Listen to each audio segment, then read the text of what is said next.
Bonjour et bienvenue, bonjour à vous toutes et à vous tous. C'est le docteur Tardy qui est notre invité cette semaine. Bonjour. Bonjour Maria. Alors on parlait donc de plusieurs acupunctures. Il y a plusieurs acupuncteurs aussi, mais c'est important de le préciser. C'est vraiment une spécialité aujourd'hui. Être acupuncteur, ça veut dire quelque chose. Personne ne peut s'improviser acupuncteur et pourtant. Oui, pourtant, légalement, je crois qu'il faut être, je crois que je suis sûr, il faut être docteur en médecine et avoir une formation depuis les années 90. Il faut avoir un DU, faire une formation de 3 ans. Là. Récemment, un de mes confrères, ou même 2, sont venus me demander de faire un stage dans mon cabinet. Mais je leur dis, je n'ai pas tous les jours que de l'acupuncture, puisque je suis acupuncture homéopathe. Donc, vous savez la querelle qu'il y a sur l'homéopathie actuellement, le soupçon. Nous sommes un petit peu pas victimisés, oui. Ils ont montré du doigt. Parce que non scientifique, mais pas de preuves scientifiques. Bon, ça se discute, ça c'est un autre débat philosophico-scientifique. Donc votre question, La question c'était, on ne peut pas s'improviser acupuncteur. Voilà, et malheureusement, certains s'improvisent acupuncteurs. S'ils font du bien, tant mieux. Il vaut mieux un imposteur, je sais pas, un improvisateur, c'est ça. Un acupuncteur qui fait du bien qu'un acupuncteur officiel qui fait du mal. Hein. C'est mon opinion. Mais en étant docteur en médecine, on a quand même la garantie d'un diagnostic. Parce qu'on ne pique pas n'importe quoi et n'importe où. Déjà, techniquement, bon, ça s'apprend. Mais faire un diagnostic, ça s'apprend aussi. C'est le propre. Pas que du médecin, mais en gros, légalement, c'est le propre du médecin, légalement. Et donc, nous sommes responsables de ce qui se passe. Parce que si on doit parler des effets secondaires de l'acupuncture, c'est-à-dire des effets iatrogéniques, toxiques, quoi, comme un médicament, il n'y en a pas beaucoup. Ça arrive. Ça existe. Bien sûr. Ça existe. Par exemple, les pneumothorax, pour parler langage, c'est-à-dire on crève la plèvre du poumon. C'est les infections secondaires. À l'époque des années 80, des années SIDA, rappelez-vous, on disait acupuncture sida.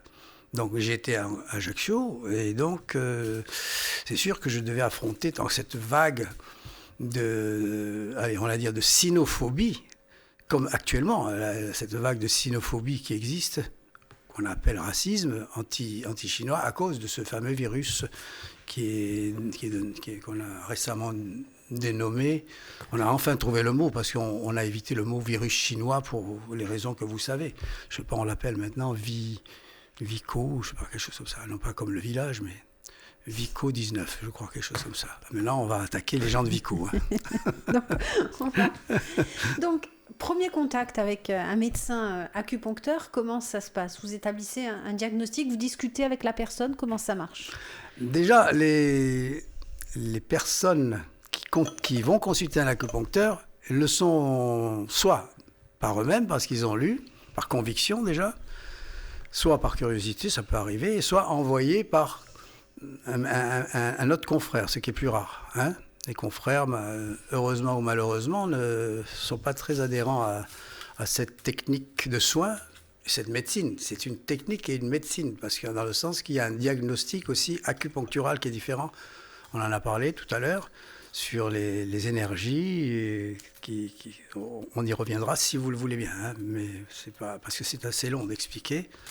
Parce que cela procède d'une pensée taoïste. Comme je dis, le yin, le yang, il y en a qui s'en moquent. Les énergies positives, les énergies féminines, masculines, etc. Les organes féminins, les organes masculins qui peuvent être atteints par un excès de masculinisme, je dirais, juste un néologisme, ou un excès de féminisme. Vous voyez, je veux dire, par exemple, l'obésité, le diabète, la prise de poids sont des maladies d'excès de yin, etc. Le cancer, l'hypertension, pas le cancer, l'hypertension artérielle, l'excitation maniaque, etc. sont des maladies yang, excès de yang. Donc, avec l'acupuncture, on peut équilibrer ces choses-là. Voilà, par exemple. Oui, on en parlera dans nos prochaines éditions. Donc, vous discutez de tout ça et vous savez où aller... Voilà, alors la question au départ, vous vous demandez qui est-ce qui vient. Voilà, ils viennent et le tout venant, comme ça, ils avouent leurs symptômes. Et c'est à nous de remonter la pente et d'établir d'abord le diagnostic et le bien fondé de l'acupuncture, parce que ça arrive que certains arrivent de dire ah non, je ne veux pas d'acupuncture, je ne veux pas des peurs d'aiguilles, l'agoraphobie. Non, pas l'agophobie. Oui. L'agophobie. L'agoraphobie étant autre chose, bien sûr. Et donc, dans ces cas-là, nos relations s'arrêtent. Vous êtes trompé d'adresse, comme quand on rentre dans un restaurant pour manger un couscous et vous tombez sur une pizzerie. Ah non, je voulais un couscous, par exemple. Et donc, du coup, Mais est-ce que, on entend souvent dire, alors est-ce que c'est un lieu commun ou pas du tout, que pour que ça marche, il faut y croire? Oui, alors là, vous soulevez, c'est pareil pour tout. Hein. On parlait tout à l'heure de la pensée. Je me permets de revenir sur un aspect religieux que quand Jésus-Christ, ceux qui n'y croient pas, bon, c'était un autre problème, pour guérir quelqu'un, il demande, est-ce que tu crois? Il dit toujours. Et il touche, première médecine du monde. La parole, on le disait tout à l'heure, la parole, puis... Et le geste. Mais le Christ ne soigne pas, il guérit directement. Il zappe la phase de soin. Merci beaucoup, Dr Tardy. À demain. Bonjour et bienvenue, bonjour à vous toutes et à vous tous. C'est le Dr Tardy, notre invité cette semaine. Bonjour. Bonjour Marie. On parle d'acupuncture, alors on va parler d'aiguilles justement, pour les gens qui n'en ont pas peur. Il y a plusieurs types d'aiguilles, vous nous avez ramené plusieurs types d'aiguilles, on va peut-être les montrer à la caméra aussi. Alors on va peut-être les montrer. C'est que je mets là. Oui, voilà. Bien sûr, il y a les plusieurs. Lever un petit peu de façon à ce qu'on puisse les voir. Ouais, je vais en prendre 3 sortes, voilà, par exemple, ça suffit. Voilà, on va les montrer. Alors, ce ne sont pas des aiguilles les plus grandes pour les adultes et les plus petites pour des enfants. C'est pas ça du tout. Non, ça dépend de la profondeur. Vous avez de très grandes là-bas, puis en gros, c'est le maximum. Là. Ça peut servir, par exemple, pour la face ventrale, mais pas que. Hein. Et vous remarquerez la composition de l'aiguille, il y a deux métaux, hein, du cuivre extérieur, des fois c'était de l'or à l'époque, c'était pour la haute bourgeoisie chinoise, hein, qui aimait bien avoir psychologiquement, j'avais pas répondu à votre question sur l'effet placebo, hein, c'est ça, bon, mais oui. On y reviendra parce qu'il y a tellement de choses à dire.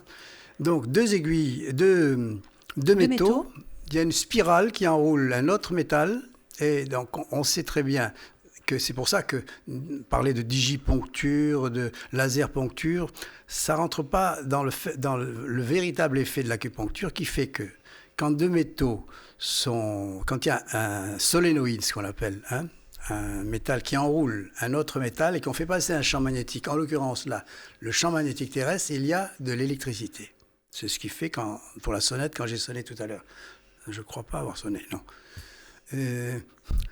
Et donc, il y a au bout de l'aiguille une micro-circulation électrique. Là, on est dans l'acupuncture neurobiologique. On est dans le scientifique. Ça a été quantifié, ça a été mesuré. Un champ magnétique terrestre agit donc à travers ce solénoïde de l'aiguille. Et donc, de proche en proche, vous avez l'effet papillon. Hein. Vous savez, en science, on appelle l'effet papillon. C'est-à-dire qu'un papillon en Australie, on l'avait dit, et puis ça se passe comme un jeu de cartes. Et au bout, vous avez un tsunami, des fois. Hein. Voilà. Mais c'est comme ça que, scientifiquement, on peut expliquer l'effet électromagnétique de l'aiguille sur les ions du tissu vivant, qui de proche en proche, c'est une des explications. Il n'y a pas que ça. Il y a les explications réflexo par les gate control, mais c'est compliqué à rentrer là-dedans. Et puis l'enregistrement sur le cerveau des zones, les réponses, etc. Donc, il faut un certain temps à l'organisme pour comprendre qu'il y a une aiguille quelque part et d'envoyer une réponse positive ou négative. Donc, elle peut être, si l'aiguille est mal placée, si l'indication est mal posée, c'est-à-dire on n'a pas bien diagnostiqué la maladie, c'est ce qui arrive en médecine générale. Hein. Pourquoi on ne guérit pas ? On donne pas le bon médicament. Quels sont ? Voilà, ça, il y a le bon, où il est bien donné le médicament et la chaîne n'est pas bien transmise, pas bien reçue, ou bien il est bien donné, elle est bien transmise, mais le patient se bloque, le refuse, c'est le refus de soins souvent, donc il y a un rejet de soins qui existe, et ça existe. Donc cette loi de la réussite d'une thérapie est la même pour toute thérapie, c'est-à-dire l'acupuncture, l'homéopathie, les médecines manuelles comme l'ostéopathie. S'il n'y a pas un bon émetteur et un bon récepteur, ce couple ne marche pas Et donc, vous avez un échec thérapeutique. Qu'est-ce qu'on peut soigner avec... Alors là, c'est ce qu'on appelle les grandes indications de l'acupuncture, qui ont été définies pour une vingtaine de maladies par l'OMS déjà. Hein. Bon, je ne vais pas toutes les citer parce que c'est des termes, entre autres. Mais pour résumer et pour comprendre le fil directeur, et pour reprendre la phrase de quelqu'un du 19e siècle, je ne m'en souviens plus, qui disait, c'était un chirurgien, que tout ce qui est sous l'emprise du système nerveux peut avoir une indication de l'acupuncture.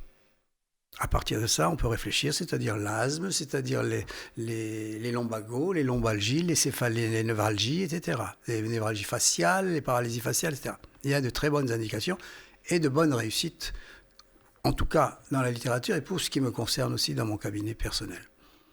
Merci beaucoup, docteur Tardy. Merci, à demain. Bonjour et bienvenue. Nous retrouvons le docteur Tardy, médecin généraliste, également acupuncteur. Bonjour. Bonjour Marie. Alors, on a montré des aiguilles hier. Vous nous avez également ramené cet objet. C'est quoi exactement ?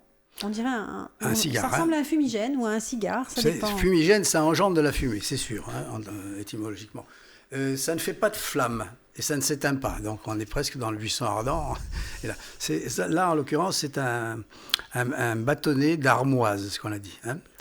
Donc, qui sert à quoi ? Il ne fait pas de flamme et il ne s'éteint pas. Si on ne l'éteint pas, il va jusqu'au bout et c'est très symbolique d'ailleurs. Hein.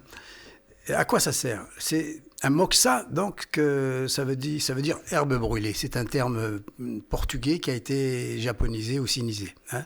Moxa, paraît-il, je ne connais pas le portugais. C'est comme vous le savez, les Portugais sont parmi les premiers à avoir découvert la Chine, hein, au 15e, 16e siècle. Je ne suis pas historien. Et ça sert à chauffer. Ils ont donc, comme toute chaleur, à des longueurs d'onde, d'infrarouge. Mais ce n'est pas indépendant. Le chêne, une herbe, ou autre chose. Il y a des effets thérapeutiques différents.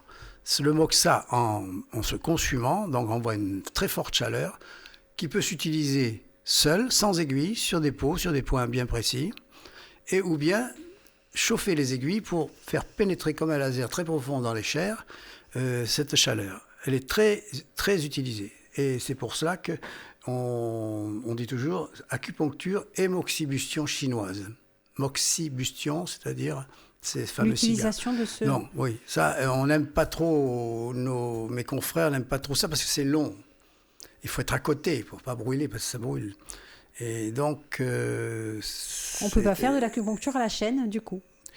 Moi, je n'aime pas trop parce que, comme je vous l'ai expliqué, j'ai fait des stages dans les hôpitaux chinois d'Afrique d'acupuncture où il y avait 1, 2, 3, 4, 5 box dans la même chambre, dans le même cabinet, tout autour, et les aiguilles étaient posées par le chinois, le médecin chinois, et quelqu'un d'autre enlevé, un infirmier africain, et il faisait une série de 20-30 séances obligatoires, sous peine de sanction, gratuit, mais obligatoire. C'est ce qu'on devrait faire en France. C'est gratuit, d'accord, mais obligatoire, parce que vous avez une perte de chance de guérir, et donc vous coûtez cher à la société. Justement, combien il faut faire de séances pour voir un bienfait ? Eh bien, comme dirait la palisse, ça va de 0 séance. Je dis 0 séance parce que les grands maîtres disaient le très bon acupuncteur ne met pas d'aiguille et il voit qu'une fois. Et on a même vu des gens faire de l'acupuncture à distance, hein, par téléphone, etc. Bon, ça c'est un autre problème. On n'est plus dans l'acupuncture là. Hein. Bon, ça va ça dépend des indications, hein, et des acupuncteurs. On va prendre que je vois très fréquemment, que j'ai vu hier par exemple, la lombalgie. La lombalgie, c'est un problème de santé publique, parce que ça coûte extrêmement cher à la société, hein, en arrêt de travail, en soins, en kiné.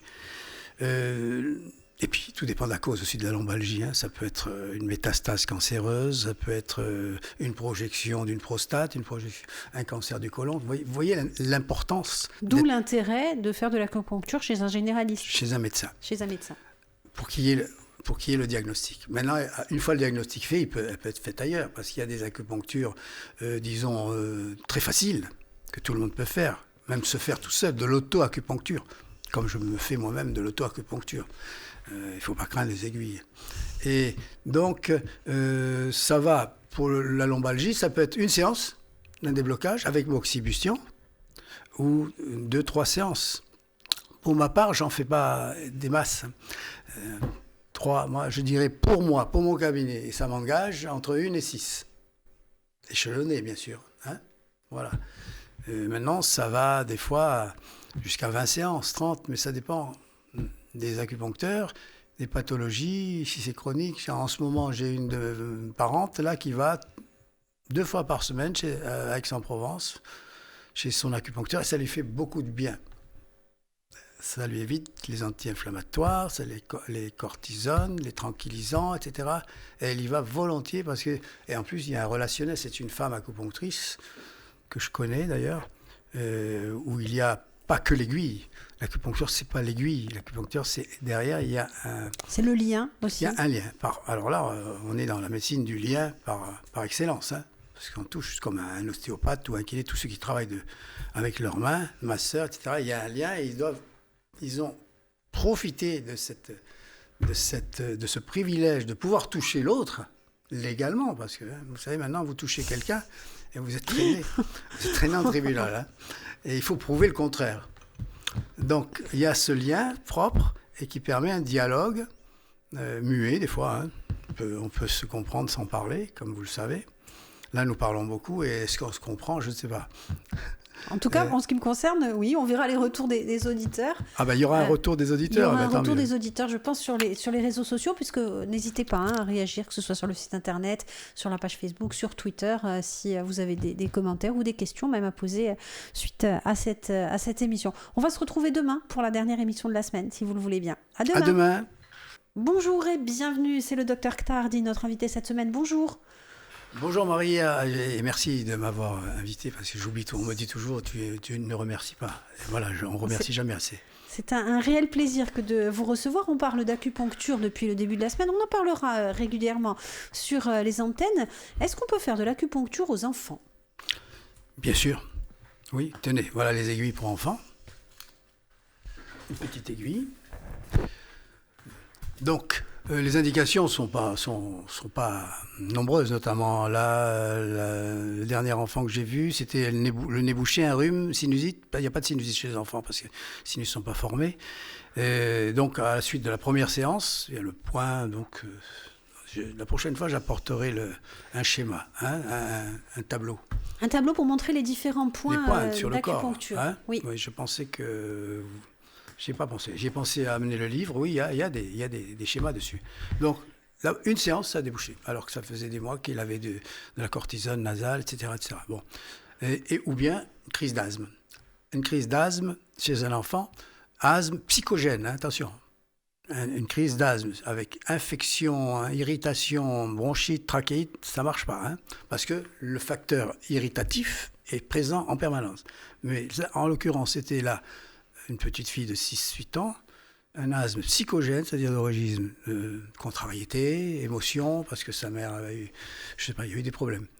Et elle avait un asthme réel, hein, c'est pas audible. Vous savez comment on diagnostique l'asthme, hein, au stéthoscope.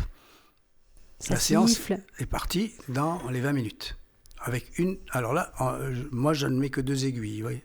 Voilà, donc la mère a dit c'est quoi, c'est un miracle, il faut y croire, etc. Vous voyez, devant l'évidence, il ne croit pas. Saint Thomas, vous voyez. On ne peut pas, hein, c'est des gens qui veulent absolument quelque chose une preuve. Qu'est-ce qu'ils appellent comme preuve? Et c'est ça, en fait, c'est l'empirisme à propos de l'homéopathie. Ça marche. C'est l'empirisme, c'est une philosophie. On s'incline devant les faits. Il y avait un journal qui disait, je ne sais pas si c'était Le Monde, il disait « Les faits sont sacrés. Les commentaires sont libres, les faits sont sacrés. » C'est un fait. Voilà. On ne peut pas. On voit, ça marche. L'homéopathie, ça marche pour les enfants, notamment pour votre ami. Probablement, je lui donnerai ça. Hein. Mais l'homéopathie, ça marche sur les enfants. Les enfants n'ont plus de récidive ORL, notamment. Et c'est la philosophie empirique. Le sommeil, justement. Oui, beaucoup d'enfants ont un sommeil difficile, oui. Ou même des adultes, d'ailleurs. Oui, ça marche? D'abord, c'est difficile de les piquer. D'abord, la difficulté pour l'enfant qui va faire de l'acupuncture, il ne vient pas de lui-même, il est accompagné, vous vous en doutez. Hein. Déjà qu'il n'aime pas les piqûres, il y a beaucoup d'adultes qui n'aiment pas les piqûres. Il faut donc discuter avec lui faire admettre cet acte et se piquer soi-même. Moi, je me pique moi-même devant lui, dire ah voilà, donc c'est pour ça que je suis plein de trous. Mais le sommeil de l'enfant, l'aiguille, oui, mais surtout, c'est la relation environnementale, c'est-à-dire mère-enfant, etc. Je ne vous cite pas des cas cliniques, si vous avez des cas cliniques, j'en ai plein. La dernière, c'était hier. Hier, elle me disait, ça fait une patiente que je n'avais pas vue depuis 15 ans, maintenant, elle me dit, voilà, j'ai 2 enfants. Vous vous rappelez, vous m'aviez donné un conseil de maintien de mon bébé, de mon enfant. Parce qu'elle le tenait mal dans les bras, qui permettait d'avoir, ne pouvait pas rôter, et tout de suite le mettait au lit, etc. C'était conseil d'hygiène. Donc je lui ai donné quelques conseils. À la suite de cela, elle m'a-t-elle dit, j'ai compris ce que c'était que le yoga. Elle est devenue professeure de yoga, là. Bon. Donc vous voyez, l'acupuncture sans aiguille, en fait, voilà. Je vais en parler tout à l'heure. Donc, on disait que les grands maîtres... je n'avais même pas besoin de piquer, c'était réglé... Oui, avant. Voilà, ça a été réglé par un comportement un talisme, un positionnement du bébé dans les bras et les chaussettes trop chaudes, trop couvertes. Vous savez, les mères, hein, vous êtes mère, elles couvent et couvrent trop leur enfant et les étouffent. D'où la crise d'asthme, d'où le trouble du sommeil. Donc déjà ça, il faut l'analyser. Analyser la cause, l'étiologie, ce qu'on appelle en médecine, l'étiologie des maladies, c'est-à-dire la cause, la sémiologie, les symptômes, et la thérapeutique, voilà les 3 volets des études médicales qui durent longtemps parce qu'il faut étudier tout ça. Merci beaucoup. Merci Dr Tardy d'avoir passé cette semaine dans notre compagnie. On va vous retrouver au fil de nos émissions parce qu'on a encore beaucoup de choses à dire. On n'a pas pu tout aborder cette semaine. Vous reviendrez avec le schéma pour nous montrer les différents points d'acupuncture et puis tout ce qu'il y a dans ce très beau livre aussi qu'on n'a pas pu évoquer ce livre, cette semaine. C'est presque... Il est très beau, regardez. Il est beau et là... Vous voyez, il est beau avec des idéogrammes. Des idéogrammes, voilà. Des idéogrammes décrivant acupuncture et médecine chinoise et moxibustion. Je ne sais pas bien pas lire le chinois exact, mais je comprends les petites figurines qu'il y a dessus. En haut, c'est la Chine, vous voyez, puisqu'on parle beaucoup de la Chine actuellement. Là, voilà, c'est l'idéogramme, c'est-à-dire un grand carré avec quelque chose qui traverse, c'est-à-dire l'empire du milieu. Voilà, c'est tout simple. Merci, à très bientôt. Merci à vous, ce fut un grand plaisir. Bonne fin de semaine.